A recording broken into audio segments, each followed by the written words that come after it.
तो भाई रॉ का सीन तो कुछ ऐसा है कि जब रॉ में कुछ नहीं होता तो सच में कुछ नहीं होता, लेकिन जब रॉ में कुछ होता है तो सब कुछ हो जाता है। जैसे आज रॉ के अंदर ना सिर्फ हमने सर्वाइवर सीरीज वाला मैच देखा, बल्कि रोमन रेंज हमको एक बार रॉ के एपिसोड में 2 बार मैच के अंदर एक्शन में देखने को मिले। शो के अंदर टाइटल चेंज भी था, मेन इवेंट के अंदर एक्शन था, बहुत कुछ था शो के अंदर। तो पूरे शो के बारे में हम लोग इस वीडियो में बात करेंगे, कैसा रॉ का एपिसोड था, अच्छा था, बुरा था, वो सारी बातें। हर बार की तरह आपको क्या करना है, इस वीडियो के साथ लास्ट तक बने रहना है। तो फिर देर किस बात की, शुरू करते हैं। Okay.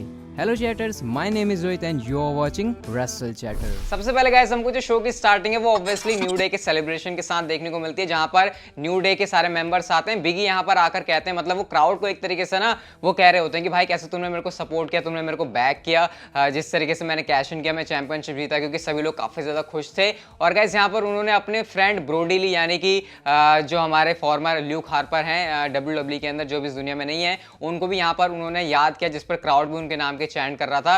तो यहाँ पर अपने फ्रेंड को याद करने का काफी, हम कह सकते हैं कि स्वीट मूवमेंट था। उसके बाद वो कहते हैं कि आज जो है उनका सेलिब्रेशन काफी शॉर्ट रहेगा, क्योंकि उनका बिजनेस है ब्लड लाइन के साथ। जिसके बाद हमको ब्लड लाइन देखने को मिलती है, मतलब कि रोमन रेंस एंड जो पूरी कंपनी है वो आते हैं। और रोमन रेंस ने आज जो अपना गॉन्टलेट है वो रेड वाला भी पहना होता है, ऐसा लग रहा होता है कि वो रॉ की थीम के साथ जो है मैच कर रहे होते हैं। उसके बाद हमको शो की स्टार्टिंग में ही मतलब लग रहा था कि ये जो 6 मैन वाला मैच है, सर्वाइवर सीरीज वाले कैलिबर का मैच है, ये हमको शो के मेन इवेंट के अंदर देखने को मिलेगा। लेकिन मेन इवेंट के लिए तो भाई WWE ने कुछ और ही मसाला तैयार करके रखा हुआ था। तो हमको शो की स्टार्टिंग में ये 6 मैन टैग टीम मैच देखने को मिल जाता है। अभी जो 6 मैन टैग टीम मैच था, वैसे लग रहा था कि ये लंबा चल सकता है, 25-30 मिनट के आसपास का, लेकिन इस मैच को WWE ने काफी ज्यादा शॉर्ट रखा।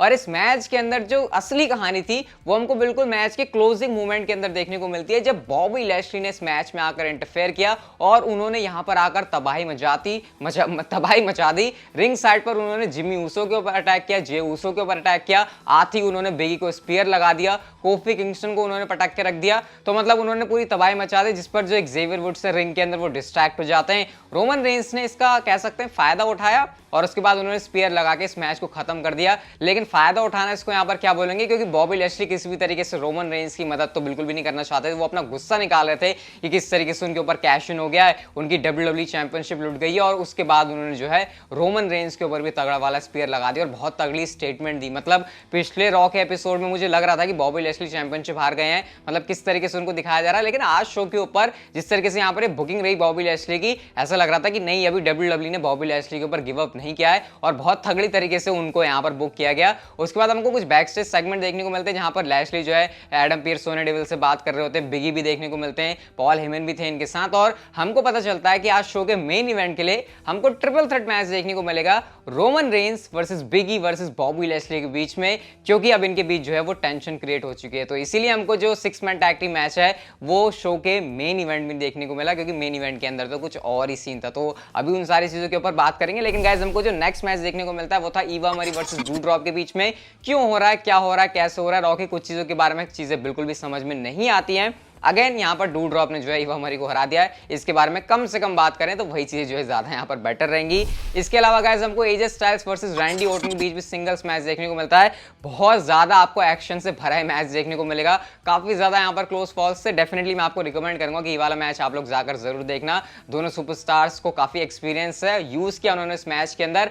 लेकिन पर्सनली मैं बताऊं तो यार रैंडी ओर्टन वैसे आरक्यू लगाकर इस मैच को जीत गए, लेकिन मुझे एजे स्टाइल्स की अब बुकिंग को लेकर सीरियसली लग रहा है कि अब यहाँ पर उनके लिए कुछ अलग करने की जरूरत है। अब वो मौका आ चुका है, क्योंकि एजे स्टाइल्स रॉ के एक ऐसे सुपरस्टार हैं जिनकी अगर अच्छी बुकिंग हो जाए तो रॉ पर एक ऐसा सुपरस्टार तो बन जाएगा जो हमेशा कंसिस्टेंटली एक ऐसा काम कर सकता है जो रॉ की रेटिंग्स में भी और रॉ की बुकिंग, रॉ के प्रोडक्ट को अच्छा बनाने में मदद कर सकता है। लेकिन फिलहाल एजे स्टाइल्स की बुकिंग के हिसाब से वो चीज हो नहीं रही है। तो देखते हैं कब तक ये चीज चलती है। अब मैं सही बताऊं तो एजे स्टाइल्स एंड ऑमस की जोड़ी मुझे पसंद भी नहीं आ रही, क्योंकि वो चैंपियनशिप जीत गए, चैंपियनशिप हार भी गए। अब मुझे लग नहीं रहा है यहाँ पर कि ज्यादा कुछ खास बचा है, क्योंकि एजे स्टाइल्स को टैग टीम में रखना अब मेरी समझ से थोड़ा सा बाहर है। अब क्या सच में मैं ही ऐसा बंदा हूं जो ऐसा सोच रहा है, या फिर आप इसके बारे में क्या सोचते हो, कमेंट सेक्शन में जरूर बता सकते हो। लेकिन फिलहाल के लिए रैंडी ऑर्टन आज इस सिंगल्स मैच को जीत चुके हैं। इसके अलावा गाइस हमको शेना बेजलर वर्सेस नाया जैक्स के बीच भी सिंगल्स मैच देखने को मिलता है। टेंशन इनके बीच बढ़ी रही थी और आज जो है वो और ज्यादा बढ़ चुकी है, क्योंकि सबसे पहले तो जो शेना बेजलर है उन्होंने अपना सबमिशन मूव लगा के वाट लगा दी इस मैच में नाया जैक्स की, और मैच खत्म होने के बाद भी उनका जो अटैक था वो कंटिन्यू था। तो अब जो इनकी दोस्ती है वो पूरी तरीके से कट्टर दुश्मनी के अंदर बदल चुकी है। और आज तो जो नाया जैक्स का पूरा जो सुपड़ा है वो शेना बेजर ने यहाँ पर साफ करके रख दिया। इसके अलावा गाइस हमको टैग टीम मैच भी देखने को मिलता है, मुस्तफा अली एंड मंसूर वर्सेस हुम्बर्तो करियो एंड एंजल गार्जा के बीच में। WWE इस टीम को भी बनाने की कोशिश कर रही है, लेकिन भाई पहले अली और मंसूर की टीम है जिसमें शायद जो फैंस है वो इन्वेस्टेड है, उसको तुम अच्छी टीम बना लो, क्योंकि आज इस मैच के अंदर जो है अली एंड मंसूर वाली टीम की हार हो चुकी है। पर्सनली मैं इस टीम के अंदर इन्वेस्टेड हूं कि WWE इसके साथ कुछ अच्छा करे, लेकिन लगता नहीं है WWE के कुछ खास प्लान्स हैं। वही बात है कि WWE करते करते करते करते लगता है कि अब कुछ होने वाला है, लेकिन वो चीज़ फिर कभी होती नहीं है और इसके बाद वो टीम जो है धराशायी हो जाती है, फिर वो सुपरस्टार धराशायी हो जाता है। ऐसे कुछ यहाँ पर अली एंड मंसूर के साथ मुझे सीन लग रहा है।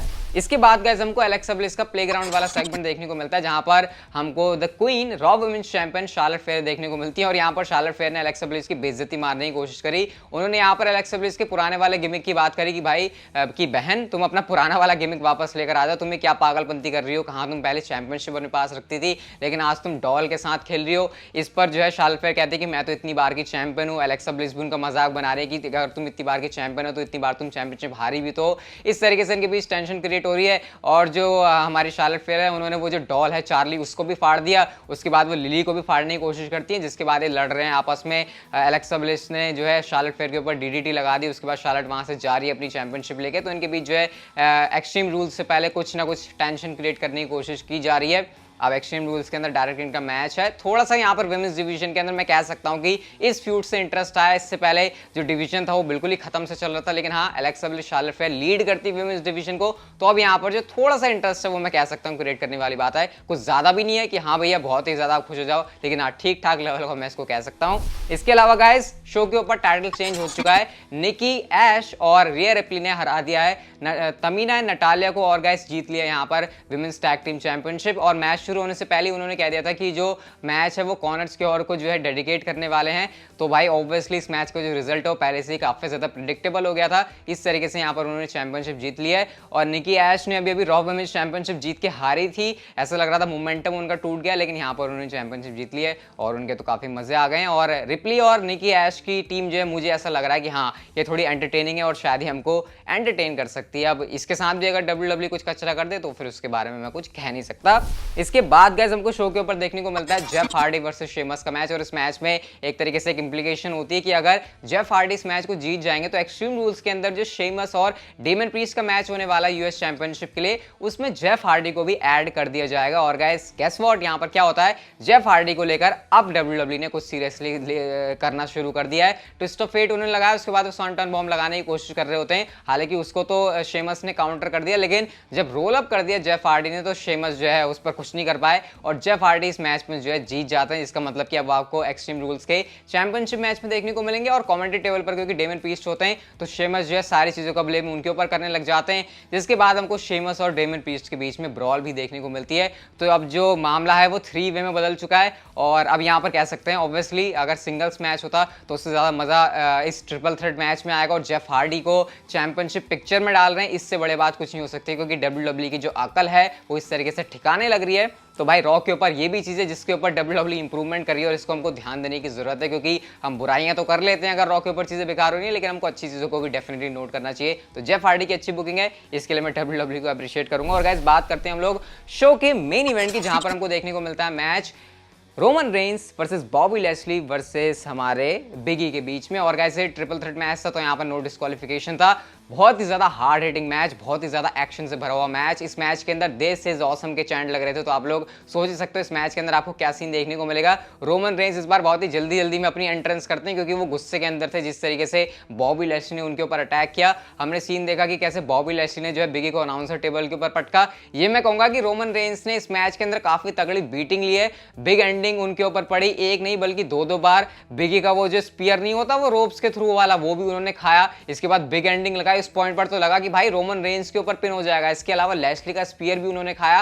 काफी ज्यादा रोमन रेंस ने यहाँ पर बीटिंग ली और ऐसा लग रहा था कि शायद रोमन रेंस के ऊपर ही कोई बंदा पिन कर लेगा। कभी लग रहा था कि बिगी कर देंगे, कभी लग रहा था लेस्ली कर लेंगे, लेकिन भाई हमारे रोमन रेंस तो हैं अलग ही लेवल के सुपरस्टार। उनको यहाँ पर कौन कुछ क्या करने वाला। लेस्ली को एंड में गुस्सा आ जाता है, वो स्टील चेयर यहाँ पर ले आते हैं जब बिगी ने जो है अपना बिग एंडिंग लगाया होता है और ऐसा लग रहा होता है कि अब शायद वो जीत जाएंगे, लेकिन स्टील चेयर का यूज करके बॉबी लेस्ली जो है अटैक करने लग जाते हैं। और बिगी के ऊपर उन्होंने काफी तगड़ा अटैक कर दिया। लेकिन उसके बाद क्या होता है, Roman Reigns out of nowhere पता नहीं कहां से आते हैं, स्पीयर उन्होंने लगा दिया लैशली के ऊपर और उन्होंने जो है पिनफॉल कर लिया लैशली के ऊपर। और इस तरीके से ट्रिपल थ्रेट मैच के अंदर WWE ने एक बहुत ही सही तरीका निकाला मैं कहूंगा इस मैच को जीतने के लिए। अगर आप कहते हैं कि यहाँ पर बिगी पिन हो जाते तो वो भी गलत होता, रोमन रेंस पिन हो जाते तो वो भी गलत हो जाता। हाँ, लैशली चैंपियन नहीं है तो उनका पिन होना मैं यहाँ पर कहूंगा होना सही है। अब बहुत सारे लोगों को हो सकता है लगे कि भाई लैशली कैसे पिन हो गए, वो भी तो एक बड़े स्टार हैं। लेकिन फिर भी मैं ये नहीं कहूंगा कि इससे लैशली कहीं से भी वीक दिखेंगे। अभी आने वाले टाइम में हम रॉ पर देखेंगे उनकी बुकिंग कैसी होती है, उस हिसाब से डिसाइड किया जाएगा।